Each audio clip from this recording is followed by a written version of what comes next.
Children, Sai Ram.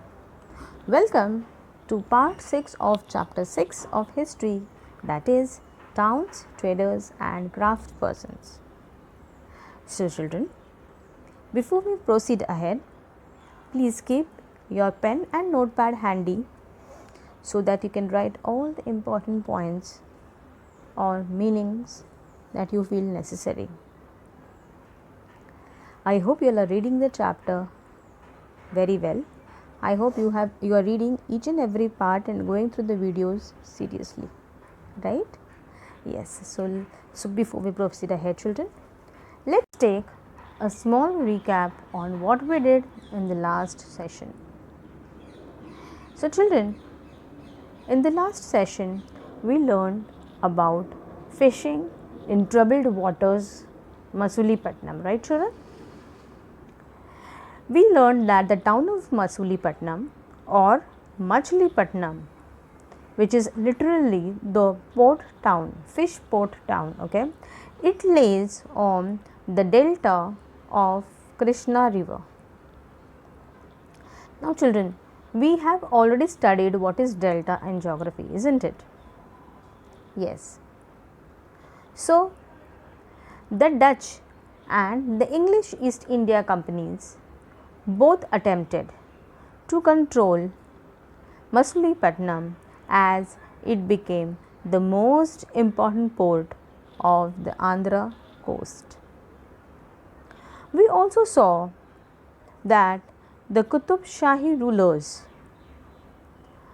of Golconda imposed royal monopolies on the sale of textiles, spices and other items in order to prevent the various East India companies.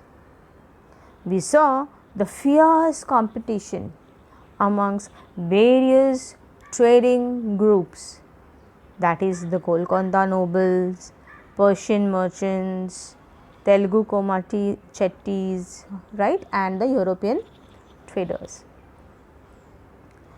Now they made the city quite populous and prosperous too. Why? Because of the trade, isn't it? Now in 1686 and 1687, okay, the Mughal Emperor Aurangzeb annexed Golconda.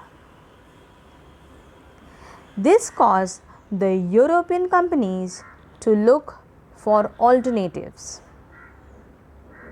Gradually, the company traders moved to Bombay, Calcutta and Madras, and Masulipattnam lost both its merchants and prosperity and declined in the course of 18th century. Now children, we will move to the next session today, that is new towns and traders. Children, in the 16th and 17th centuries, the European countries were searching for spices and textiles, which had become very popular then. This is why the Europeans came to India, right? The English, Dutch and French formed East India companies in order to expand their commercial activities. That is, initially great Indian traders, okay, great Indian traders like Mullah Abdul Ghaffar and Virji Bora, who owned a large number of sheep, they competed with them. However, children, the European companies used their naval powers. And why they did that? In order to gain control of the sea trade, and they forced the Indian traders, okay, they forced the Indian traders to work as their agents. So what happened was, ultimately the English companies emerged as the most successful commercial and political power in the subcontinent. So children, the spurt in the demand. Now what do you mean by spurt? Spurt means increase, okay. So the increase in the demands for goods like textiles, it led to great expansion of the crafts of spinning, weaving, bleaching, dyeing, etc. And with more and more people taking them, it became all the more popular and in demand. Children, the Indian textile designs became increasingly refined. But however children, this period also saw the decline of the independence of craft person. Now they began to work on the system of advances, which meant that they had now to weave the cloth which was already promised to the European agents. So they had to work as per the commitment given. Weavers no longer had the liberty of selling their own cloth or weaving their own patterns. They had to reproduce the designs supplied to them by the company agents. So if company agents had given them some design to work on, they had to fulfill the commitment. Children, the 18th century, saw rise of Bombay, that is currently Mumbai, Calcutta, which is currently Kolkata, and Madras, which is currently Chennai. These are the nodal cities today, right? All the important cities today, commercial cities today, they came to rise in the 18th century. Craft and commerce underwent major changes. Why? Because the merchants and artisans were moved into the black towns established by the European companies within these new cities. Children, what do you mean by black town? The part of the town where artisans and merchants of Indian origin used to live was known as the black town. Okay, let me repeat myself again. Please note it down if you find this important. Black town is that part of a town where artisans and merchants of Indian origin lived. What is port town? Town with port function as its main function, such as Mumbai in Maharashtra. So port town basically means the main town, like Mumbai is in Maharashtra.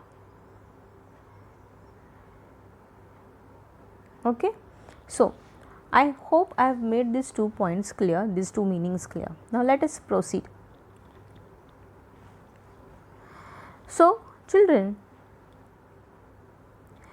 the blacks or the native traders and the craft persons, they were confined to these black town, while the white rulers occupied the all the superior residences of fort, like St. George in Madras or Fort St. William in Calcutta. So I think I think you have understood this. See, what happened was, black were confined or restricted to a particular area, while the native traders okay, and the craft person, they were confined to particular area, whereas the white, okay, the white rulers, they occupied all the superior residences of the fort or of the place, of the particular place. The story of crafts and commerce in the 18th century will be taken up next year too. So, next year also you will be having this topic in detail. Okay, children. So, let us not go into much detail, let us just stick to whatever is being given to you all. Now, as per your syllabus, okay, on page number 88 of your textbook, you do have a small paragraph on Vasco da Gama and Christopher Columbus. Now, we are going to read it and understand it. In the 15th century, European sailors undertook unprecedented explorations of sea routes. They were driven by the desire to find ways of reaching the Indian subcontinent and obtaining spices. Vasco da Gama, a Portuguese sailor, sailed down the African coast, went round the Cape of Good Hope and crossed over to the Indian Ocean. His first journey took more than a year. He reached Calicut in 1498 and returned to Lisbon, the capital of Portugal, the following year. He lost 2 of his 4 ships and of 170 men at the start of the journey. Children, only 54 survived. In spite of the obvious hazards, the routes that were opened up proved to be extremely profitable, and he was followed by the English, Dutch, and French sailors. The search for sea routes to India had another unexpected fallout. On the assumption that the earth was round, Christopher Columbus, an Italian, decided to sail westward across the Atlantic Ocean to find a route to India. He landed in the West Indies, which got their name because of this confusion, in 1492. He was followed by sailors and conquerors from Spain and Portugal, who occupied large parts of Central and South America, often destroying earlier settlements in the area. Now, children, just for you to understand, black towns and white towns. Merchants and artisans, such as the weavers, were moved into the black towns established by European companies. So, black towns means basically the place where the natives were confined to, and white towns were the areas considered as superior residences like Fort St. George in Madras or Fort St. William in Calcutta. Okay. Now, children, let us move on to our next session, that is quiz time. Children, now let us see the first question in our quiz time session. First one, Rajarajeshwara temple was built in. You have got 3 options. First, 1010 AD, second, 1020 AD, and third, 1015 AD. What is the correct answer, children? The correct answer is 1010 AD. Next question. Ajmer is associated with the Sufi saint? Was it Kabir? Was it Guru Nanak? Or was it Khwaja Muinuddin Chishti? What is the answer, children? The correct answer is Khwaja Muinuddin Chishti. Yes. Now let us move to the next question. Hampi was the capital of Dash Empire.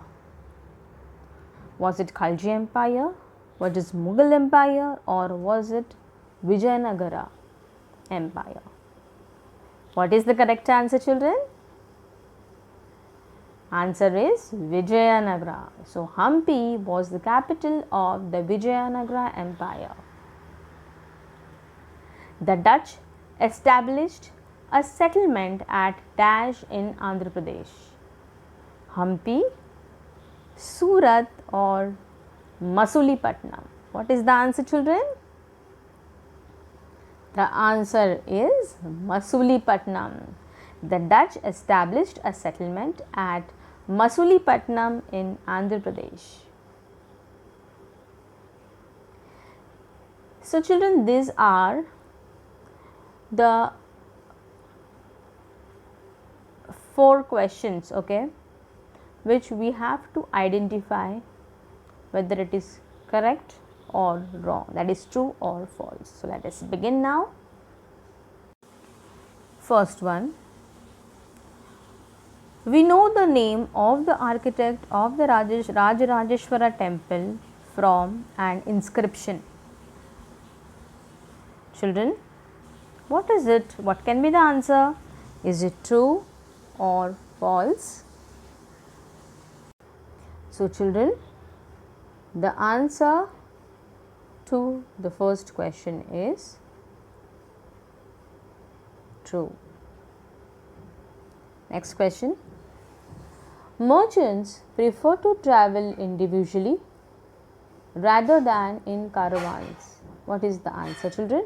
We have seen, right, that they used to travel in caravans. So this answer is false, isn't it?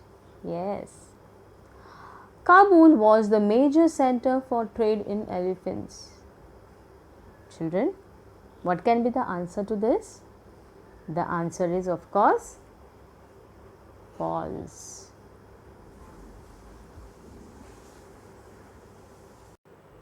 Surat was an important trading port on the Bay of Bengal.